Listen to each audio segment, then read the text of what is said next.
एक बार की बात है, एक आदमी एक बौद्ध भिक्षु के पास जाता है। बौद्ध भिक्षु के पास जाकर वह आदमी फूट फूट कर रोने लगता है। उसे रोता देख भिक्षु उसे चुप कराते हुए पूछते हैं, तुम क्यों रो रहे हो? क्या बात हो गई? किसी समस्या में हो तुम? आदमी रोते हुए कहता है, महात्मा, मैं अपने अकेलेपन से बहुत परेशान हूँ। मेरे सभी रिश्तेदार, मेरे सभी अपनों ने मेरा साथ छोड़ दिया है।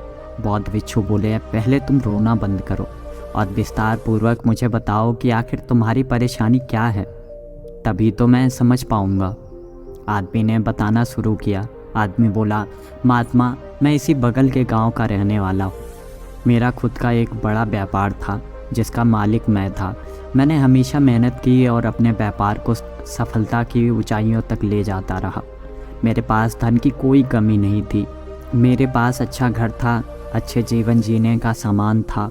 पर एक दिन मेरी तबीयत खराब हो गई, जिसके बाद मुझे कई महीनों तक बिस्तर पर रहना पड़ा। मेरा धन तो मेरी बीमारी में ख़त्म हो ही रहा था, साथ ही साथ मेरे बाद मेरा व्यापार कोई संभाल नहीं सकता था। बिना मालिक के जैसे एक परिवार नहीं चल पाता, ठीक वैसे ही मेरा व्यापार भी बंद पड़ने लगा। और जब तक मैं पूरी तरह से ठीक हुआ, तब तक मुझे व्यापार में उतना घाटा हो चुका था जिससे मेरा व्यापार बंद हो गया। मेरी समझ में कुछ नहीं आ रहा था कि मैं क्या करूं। बड़ी परेशानी में अब गुजर होने लगा। मैं उस हाल में आ गया था जिससे निकलना मुश्किल ही नहीं, मेरे लिए नामुमकिन हो गया था। मैंने कई रिश्तेदारों से धन की मदद के लिए कहा, पर मेरी मदद किसी ने नहीं की। जब मेरे पास धन था, मेरे पास काम था, तो मुझे सब पूछते थे, मुझे सब अपने पास बुलाते थे। पर मेरे दिन बुरे होते ही मेरे सारे अपनों ने मेरा साथ छोड़ दिया। मैंने जिनकी जिनकी मदद की थी, मैं उन सब के पास एक एक करके जाता, उनके सामने रोता, उनसे अपनी एक एक बात कहता। पर उनमें से किसी ने कहा कि हमारे पास तुम्हारी मदद के लिए धन नहीं है। किसी ने कहा, हम तुम्हारी मदद नहीं कर सकते।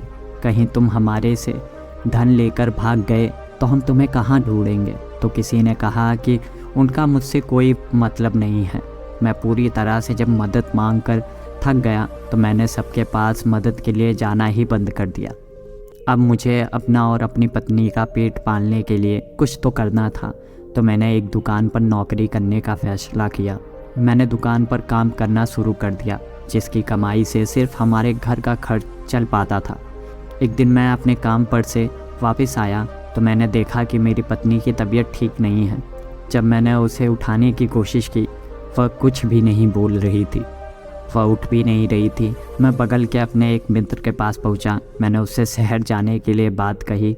मैंने उससे कहा कि मेरी पत्नी की तबीयत ख़राब है। इस पर उसने मुझे कहा, मैं अभी नहीं जा सकता। क्या तुम्हारे पास धन है?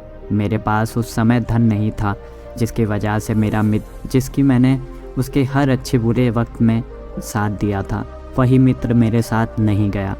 मैंने और कई लोगों से मदद के लिए कहा। मैं रोया, गिड़गिड़ाया, पर किसी ने भी मेरा साथ नहीं दिया। हार मान के मैंने सोचा, चलो खुद ही उठाकर उसे दवा के लिए ले चलता हूँ। ना मेरे पास कोई घोड़ा गाड़ी थी, ना कोई और साधन। जब मैं घर वापस आया तो मैंने देखा कि मेरी पत्नी मुझे छोड़कर जा चुकी थी। उसकी मृत्यु हो चुकी थी। इस पूरे संसार में उसके सिवा मेरा कोई भी अपना नहीं था। वह भी मुझे छोड़कर चली गई। अब मैं पूरी तरह से अकेला और निराश हो चुका हूँ। महात्मा, यही मेरी समस्या है। मैं अब पूरी तरह से अकेला और हारा हुआ इंसान हो गया हूँ। आत्महत्या का ख्याल भी मेरे मन में चल पड़ा, पर मेरे लिए वो करना बड़ी मुश्किल की बात थी। मैं आत्महत्या कर नहीं पाया। मैं आपके चरणों में हूँ। अब आप ही कुछ मेरे बारे में सोचिए कि मुझे अब क्या करना चाहिए। बौद्ध भिक्षु ने पूरी बात सुनने के बाद उस आदमी से बोले, तुम्हारे साथ जो भी हुआ वो नहीं होना चाहिए था, पर समय के आगे किसी की नहीं चलती है। मैं तुम्हें एक कहानी सुनाता हूँ, जिसे तुम पूरे ध्यान के साथ सुनना। बौद्ध भिक्षु कहानी सुनाना शुरू करते हैं। वो कहते हैं कि एक जंगल में भेड़ों का झुंड रहता था। झुंड में करीब 50 भेड़ रहते थे। भेड़ों का जो सरदार था वह काफ़ी बूढ़ा हो गया था। इसी वजह से उसने और कुछ भेड़ों ने ये फैसला किया कि अब सभी भेड़ों में से किसी को नया सरदार बनाया जाएगा। कई बार सरदार ने सोचा बेचारा कि आखिर किसे नया सरदार बनाया जाए, पर कोई भी तरकीब नहीं सूझी। जब इस बात की खबर सब भेड़ों को लग गई कि नया सरदार बनाया जाएगा, तो कई भेड़ों ने खुद झुंड का सरदार बनने के लिए प्रस्ताव रखा, पर फिर भी इसका फैसला हो नहीं पाया। उसी भेड़ों में से एक ऐसा भी था जिसे इस बात की कोई फिक्र नहीं थी कि किसे सरदार बनाया जाएगा, किसे नहीं। वह अपनी धुन में मग्न रहता था। उससे किसी ने कहा कि तुम क्यों नहीं खुद सरदार बनने के लिए प्रस्ताव रखते? तुम तो काफ़ी समझदार और बहादुर भी हो, तुम्हें बूढ़े सरदार पसंद भी करते हैं। उस भेड़ ने कहा, मुझे इस बात से कोई मतलब नहीं है, मैं खुश हूँ कि सब मुझे पसंद करते हैं। एक दिन उसी जंगल में सारे भेड़ चल रहे थे, तभी कहीं से जंगल का शेर वहाँ पर शिकार करने के लिए आ जाता है। सारे भेड़ों में हड़बड़ी मच जाती है। सब अपनी अपनी जान बचाकर भाग रहे थे। वह सब भी भाग रहे थे जिन्होंने झुंड का सरदार बनने के लिए प्रस्ताव रखा था। उसी समय जब सब अपने अपने प्राण बचा रहे थे, वह एक भेड़ जो अपनी धुन में मग्न रहता था, उसने जब देखा कि शेर कई भेड़ों को जख्मी कर रहा था, उस भेड़ ने बड़ी ही बहादुरी के साथ शेर का सामना किया। शेर ने उस भेड़ को काफ़ी जख्मी किया, पर फिर भी जब वह शेर का डटकर सामना करता रहा तो झुंड के सरदार और बाकी भेड़ों ने उसका साथ दिया, जिसकी वजह से शेर को वहाँ से भागना पड़ा। सबकी जान बची। झुंड के सरदार ने उस भेड़ को झुंड का सरदार बना दिया, पर उन्हीं भेड़ों के झुंड में से कुछ ऐसे भेड़ थे जिन्हें उसका सरदार बनना पसंद नहीं आया। वह सब अपने अपने प्रस्ताव को ठुकराने पर नाराज़ थे। अब बूढ़े सरदार बहुत खुश थे कि झुंड का सरदार सही चुना गया है। जिन भेड़ों का प्रस्ताव स्वीकार नहीं हुआ था, जो सरदार नहीं बन पाए, उन्होंने आपस में बात की कैसे इस नए सरदार को अपने रास्ते से हटाया जाए। उन्होंने योजना बनाई कि वह सब शेर से मिलेंगे और शेर से मिलकर इस नए भेड़ सरदार को शेर का शिकार बनवा देंगे और शेर से दोस्ती कर वो सरदार बन जाएंगे। यही विचार कर वह सारे भेड़ शेर के पास जा पहुंचते हैं। शेर के पास जाकर उन्होंने अपनी बात शेर से कही तो शेर ने उनकी बात मान ली, जिसके बाद उन सब ने मिलकर निर्णय किया जब अगली शाम में सारे भेड़ जंगल में अपने भोजन की तलाश में रहेंगे, ठीक उसी समय झुंड के सरदार पर हमला शेर करेगा। अगली शाम जब शेर ने हमला किया तो सारे भेड़ इधर उधर भागने लगे। वह भेड़ जो नया सरदार बना था, उसने अपने झुंड के सारे भेड़ों को बचाने के लिए शेर के आगे आ जाता है।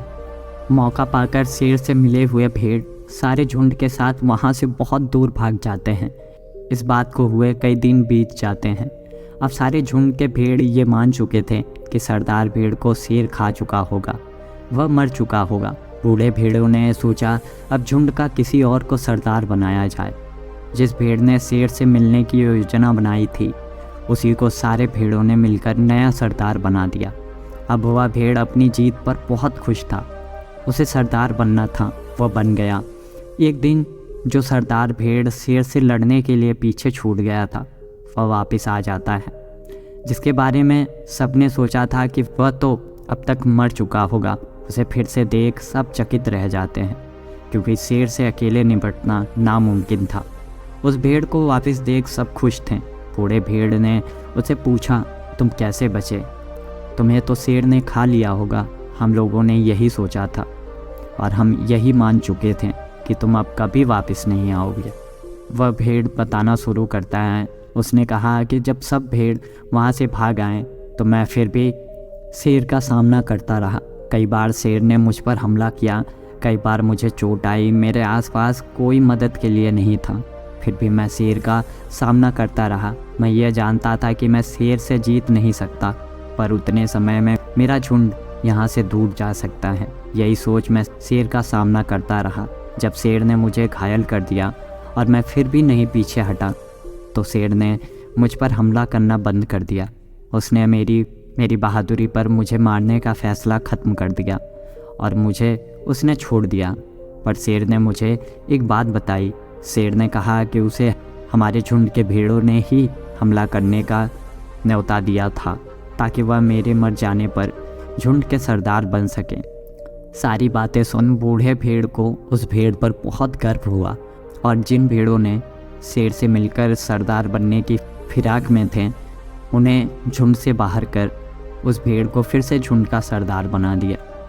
बौद्ध भिक्षु ने कहानी पूरी करने के बाद उस आदमी से कहा, क्या तुम वह समझे इस कहानी से जो मैं तुम्हें समझाना चाहता था? आदमी बोला, महात्मा, मैं समझ गया हूँ कि इस संसार में मुसीबतें भी उसी पर आती हैं जो इनका सामना डटकर कर सकता है। भिक्षु बोले, अकेलापन कमजोरी नहीं, ताकत है। और जब भी किसी के जीवन में अकेलापन दस्तक देता है तो ऐसे कुछ ही लोग होते हैं जो इस ताकत को संभाल पाते हैं। तुमने देखा होगा, जो भी तुम्हारी नज़र में सफल व्यक्ति होंगे वो अपना ज़्यादा समय अकेले में व्यतीत करते होंगे। तुम जब अकेलेपन की ताकत को समझ जाओगे तो तुम अकेलेपन से कभी भी नहीं घबराओगे। अकेलेपन में रहने की आदत तुम्हें मतलबी लोगों से तो बचाती ही है, साथ ही साथ तुम खुद पर ध्यान दे पाते हो। तुम अपने बारे में अच्छी तरह से जान पाते हो जो तुम सबके बीच रह के नहीं जान सकते। तुम सबके साथ रह के वही जान सकते हो जो वो तुम्हें तुम्हारे बारे में बताएंगे, जो वो लोग तुम्हारे बारे में बातें करेंगे। जब तुम अकेले रहना सीख जाते हो तो तुम सबके साथ रहने के मोहताज नहीं रहते। तुम्हारी कद्र भी तब बढ़ जाती है लोगों की नज़रों में। जो भी व्यक्ति किसी भी इंसान के लिए उपस्थित हमेशा रहता है, उस इंसान की कद्र अकेले रहने वाले इंसान से कम होती है, क्योंकि जो चीज़ हमें ज़रूरत से ज़्यादा मिलती है उसकी कद्र हमें नहीं होती है, क्योंकि वो तो हमें मिल रही है। तो फिर हम उसकी क्यों फिक्र करें, उसकी कद्र हम क्यों करें? जब हमें कोई भी चीज़ नहीं मिलती है, हमारे मन में उसकी सोच चलती है, उस चीज़ की हमें फ़िक्र होती है, उस चीज़ के बारे में हम सोचते हैं, उस चीज़ के मिलने की बात हम सोचते हैं। ये एक अकेलापन सबसे अच्छा तरीका है खुद को पहचानने की।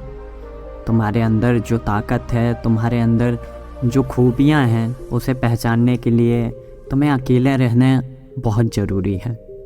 और तभी तुम पहचान पाओगे कि तुम किस लायक हो और तुम्हारे अंदर कौन सी खूबियाँ हैं। तुम्हारे साथ बुरा हुआ, जिन लोगों की तुमने हमेशा मदद की, उन्होंने तुम्हें तुम्हारे बुरे समय पर अकेला छोड़ दिया। इससे तो तुम्हारा ही फ़ायदा है। ऐसे मतलबी व्यक्तियों का पता चल जाना तो अच्छी बात है। दोबारा तुम उन गलत और मतलबी रिश्तों से दूर ही रहोगे। आदमी को भिक्षु की बातें पूरी तरह से समझ आ गई। वह फिर से प्रण करता है कि वह अब अकेलेपन से डरेगा नहीं और मेहनत करेगा और फिर से सफल होगा। फिर वह अपना जीवन खुशी खुशी बिताने लगता है। दोस्तों, हम कई बार अकेले ही रहते हैं। कुछ लोग इस अकेलेपन को पसंद करते हैं और कुछ नहीं, पर अकेला तो सब होता है। पैदा भी अकेले ही होते हैं। कोई बीमारी होती है तो उसका भी दर्द हम अकेले ही सहते हैं और आखिर में मरते भी तो अकेले।